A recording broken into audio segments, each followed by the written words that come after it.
Je me réveille toujours avant lui. C'est un réflexe que j'ai cultivé pendant 14 ans.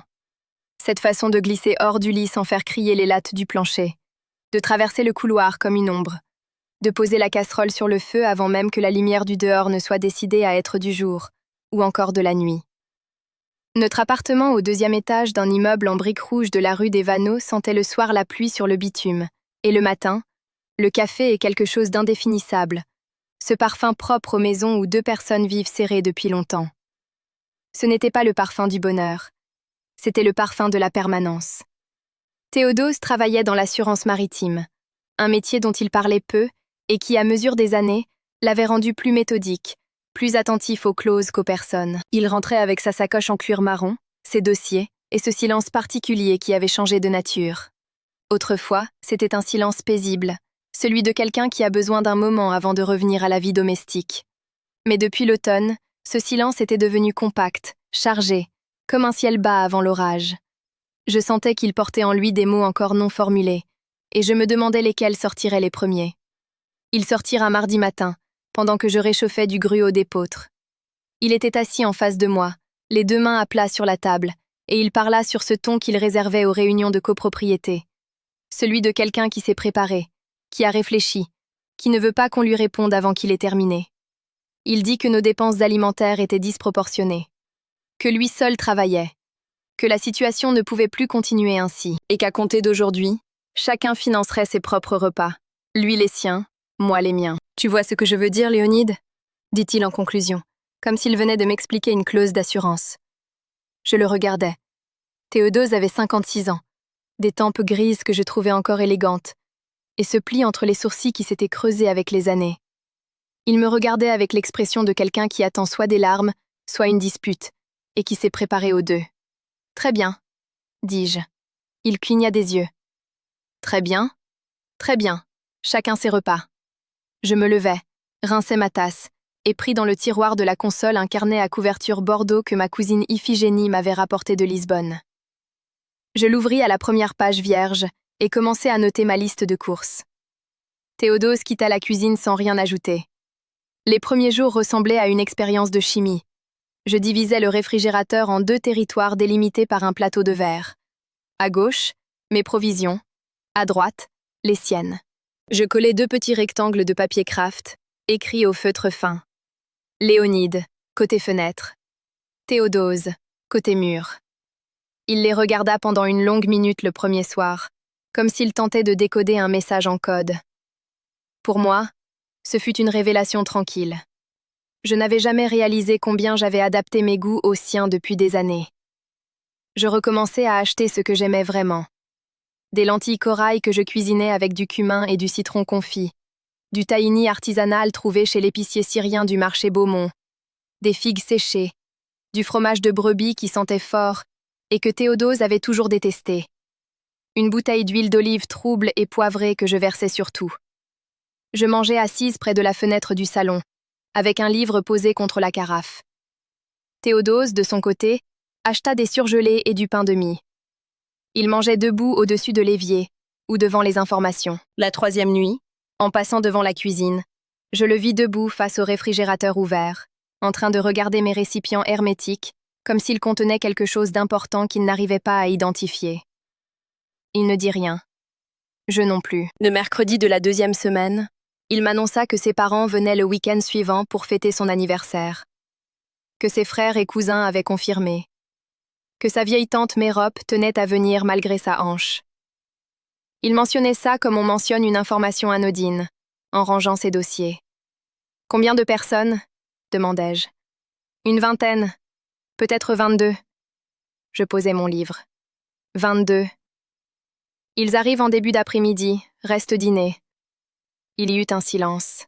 « Et tu attends que je cuisine pour 22 personnes ?» demandai-je avec le même calme que j'aurais mis à lui demander l'heure. « Eh bien, comme d'habitude. » « Comme d'habitude, dit-il. Mais Théodose, depuis 15 jours, chacun achète pour soi. Mes provisions sont les miennes, les tiennes sont les tiennes. Il fronça les sourcils. Ce pli entre les sourcils qui s'était encore creusé. Pour la famille, c'est différent. C'est ta famille, ton anniversaire. Léonide, ne commence pas. Je ne commence rien. Assieds-toi.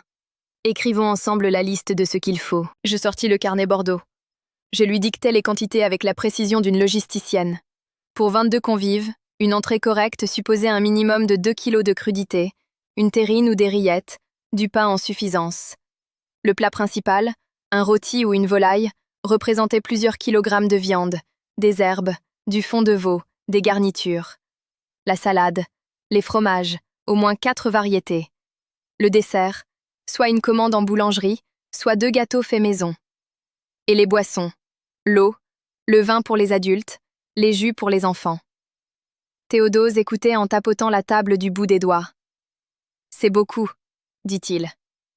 22 personnes, c'est beaucoup. On peut simplifier. Fais comme tu veux, c'est ta liste, ce sont tes courses. » Il prit le carnet et alla s'enfermer dans le bureau.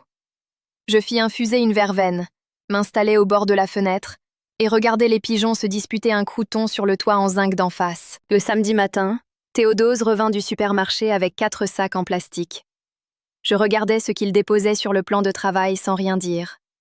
2 plateaux de cuisses de poulet sous vide de marque distributeur, un paquet de riz précuit en sachet, 3 bocaux de ratatouille industrielle, une baguette tradition et un pain de campagne déjà tranché sous cellophane, 2 paquets de chips au paprika, un gâteau d'anniversaire en barquette plastique avec une inscription en glaçage bleu. « Bon anniversaire, Théo !» Une bouteille de vin de table à bouchon dévissable et 2 litres de jus d'orange. Ce fut tout. Je l'observais déballer le tout, ranger les bocaux, ouvrir le réfrigérateur pour caler la bouteille de vin. « C'est pour 22 personnes ?» dis-je doucement. J'ai pensé qu'on pouvait faire simple, détendu. Bien sûr. Tu peux quand même ajouter quelque chose de... Théodose. Quoi? Ce sont tes courses, pour ta réception. Je vais préparer ce que tu as acheté. Il me regarda une longue seconde. Léonide, sois raisonnable. Je suis très raisonnable. Va te préparer pour accueillir ta famille. Il sortit de la cuisine. Je l'entendis dans la salle de bain, l'eau qui coulait, le sèche-cheveux. J'enfilai mon tablier. Le vieux tablier en lin gris que j'avais depuis 10 ans, et je me mis au travail. Je cuisinais ce qu'il y avait, avec méthode, avec soin, sans rien ajouter de mes réserves, ni ma fleur de sel, ni mes herbes séchées, ni le vinaigre balsamique vieilli que je gardais dans un recoin de l'armoire pour les grandes occasions. Rien de tout cela, uniquement ce qu'il avait ramené. Les cuisses de poulet, cuites à la cocotte avec les herbes aromatiques du sachet fourni dans l'emballage. Le riz précuit, mis en sac dans l'eau bouillante selon les instructions. La ratatouille réchauffée dans une casserole, assaisonnée de sel, et c'est tout. Le pain coupé, posé dans la corbeille. Les chips dans un saladier. Le gâteau sorti de sa barquette, posé sur le plat à tarte que j'avais soigneusement lavé. La table, au moins, fut belle. Je mis la nappe en lin blanc que ma mère m'avait léguée, celle qu'on gardait pour Noël. Je disposai les couverts avec soin, pliai les serviettes en forme de coque, posai au centre un petit vase avec 3 branches de romarin séchées et 2 aiguilles de pin ramassées sous la fenêtre. Si le contenu allait être modeste, au moins la mise en scène serait digne. Ils arrivèrent à 14 heures passées, en plusieurs vagues. D'abord la tante Mérope, soutenue par son fils Cyprien, avec sa canne et son chapeau marron qu'elle n'enlève jamais en intérieur. Puis les parents de Théodose, Gontran et Yolande, avec leur imperméable kaki coordonné. Ensuite son frère aîné Baudouin avec sa femme Rosalinde et leurs 3 enfants, les garçons qui couraient déjà dans le couloir. Puis la cousine Sévérine avec son compagnon, que personne ne connaissait encore, un homme silencieux appelé Anselme. Puis les collègues qui l'avaient invité, Valburge, Honorin, et la stagiaire dont personne ne retenait le prénom. Et d'autres encore, par grappes, jusqu'à ce que le salon ressemble à une salle d'attente trop petite. Tout le monde embrassa tout le monde. Théodose circulait, souriait, prenait les manteaux. Et puis la cuisine s'ouvrit. La tante Mérope entra la première, comme toujours. C'est une prérogative qu'elle s'accorde depuis que je la connais, inspecter la cuisine avant de s'asseoir. Elle entra, regarda le plan de travail, regarda la table de service, regarda le saladier de chips et s'arrêta. Derrière elle, Yolande, la mère de Théodose, entra à son tour et s'immobilisa dans le même mouvement. Puis Baudouin, puis Rosalinde, puis tous les autres qui se massèrent dans l'encadrement de la porte avec cette expression particulière que j'avais espéré voir. Ni hostile, ni amusé encore, simplement arrêté, comme lorsqu'on attend une chose et qu'on trouve une autre. Le silence fut bref mais total. Ce fut Gontran, le père, un homme qui parle peu mais juste, qui parla le premier. « Il y a du riz en sachet ?» dit-il à voix basse, comme pour s'assurer qu'il avait bien vu. « Et des chips ?» précisa Baudouin depuis le couloir. « C'est un apéritif ?» tenta Yolande, cherchant une explication raisonnable. « C'est le repas », dis-je calmement depuis la fenêtre où j'étais restée assise avec mon livre. Théodose a fait les courses hier. J'ai cuisiné ce qu'il a acheté. Tous les regards convergèrent vers Théodose. Il se tenait dans l'encadrement de la porte opposée, la main sur le chambranle, avec l'expression d'un homme qui réalise qu'il a commis une erreur de calcul fondamentale et qu'il est trop tard pour corriger le bilan. Mérope prit une chips, la croqua, posa le regard sur son neveu. « Théodose », dit-elle avec cette douceur particulière des vieilles personnes qui n'ont plus besoin de hausser la voix pour être terribles. « Tu as préparé l'anniversaire tout seul cette année ?»« J'ai fait les courses, oui, » dit-il. « Je vois ça. Léonide a cuisiné. Léonide a cuisiné ce que tu as acheté, » nuançai-je depuis ma chaise. Nouveau silence. La stagiaire, celle dont on ne retenait pas le prénom, regardait alternativement Théodose et moi avec les yeux de quelqu'un qui assiste à quelque chose qu'elle comprend mieux qu'elle ne voudrait l'admettre. Ce fut Rosalinde qui demanda, doucement, en s'approchant de moi. « Il y a eu quelque chose ?» Théodose m'a expliqué, il y a 15 jours, que chacun devait financer ses propres repas. J'ai accepté. Ses courses, ses invités, son anniversaire. Rosalinde ferma les yeux une demi-seconde. Baudouin toussa. Anselme, le compagnon silencieux, s'éclaircit la gorge et dit, avec une pertinence désarmante. « C'est logique. » Tous le regardèrent. Il haussa les épaules. On mangea ce qu'il y avait. Ce fut étrange et décent à la fois, comme ces dîners de crise qu'on improvise quand les trains sont supprimés et qu'on partage le contenu des sacs à dos. Mérope reprit 2 chips. Les enfants de Baudouin trouvèrent le riz en sachet hilarant et mangèrent 3 portions. Walburg, la collègue, avait apporté un Sancerre en cadeau d'anniversaire, qui fut ouvert immédiatement et partagé avec une générosité inversement proportionnelle à la richesse du buffet. Yolande, discrètement, alla fouiller dans son sac et en sortit une boîte de macarons de la pâtisserie où elle s'était arrêtée en route. Elle la posa sur la table sans commentaire. Le gâteau d'anniversaire en barquette plastique fut posé devant Théodose. Quelqu'un trouva une bougie dans le tiroir du bas. Une bougie de bougeoir ordinaire, blanche, pas du tout une bougie d'anniversaire, et l'y ficha. On chanta. Théodose souffla. Dans la lumière vacillante de cette bougie trop grande, avec son glaçage bleu qui disait « Bon anniversaire Théo », il avait l'air d'un homme qui vient de comprendre quelque chose qu'aucun tableau ne peut enseigner. Gontran s'arrêta près de moi avant de partir. Il avait pris son imperméable, ajusté sa ceinture, et puis il s'était tourné vers moi dans le couloir avec ce regard direct qu'ont les pères quand ils décident de parler pour de vrai. « Tu n'as pas tort », dit-il simplement. « Je n'ai rien fait de mal. »« Non, c'est bien ce que je dis. » Il hocha la tête et sortit. Yolande, en passant, me serra le bras sans un mot. Mais le serrement dura 1 seconde de plus que ce qui est habituel, et c'était suffisant. Mérope fut la dernière, comme toujours. Elle prit mon visage entre ses 2 mains froides et me regarda. « Il va réfléchir, » dit-elle. « Il réfléchit déjà, » répondis-je. Elle sourit, de ce sourire qui contient des décennies, et s'appuya sur sa canne pour franchir le seuil. Quand la porte se ferma, Théodose resta immobile au milieu du salon. Les couverts étaient encore sur la table, les verres vides, la bougie consumée dans son glaçage fondu. Il avait les bras le long du corps et regardait la nappe blanche que ma mère m'avait laissée. Je commençais à débarrasser. Il m'aida, sans que je le lui demande, sans que je l'y encourage, simplement en prenant les assiettes et en les portant jusqu'à l'évier. Nous fîmes ça en silence pendant un moment. Puis il s'arrêta, les mains mouillées au-dessus du bac, et dit « J'ai cru que ça ne se verrait pas. »« Quoi donc ?»« Ce que j'avais acheté. J'ai cru que tu compenserais. »« Oui, » dis-je. C'est ce que j'ai toujours fait. Il laissa passer quelques secondes. « Léonide, j'ai dit une chose que je n'aurais pas dû dire. Tu l'as dite. Je l'ai entendue. J'ai vécu selon. Je sais. » Il se retourna vers moi.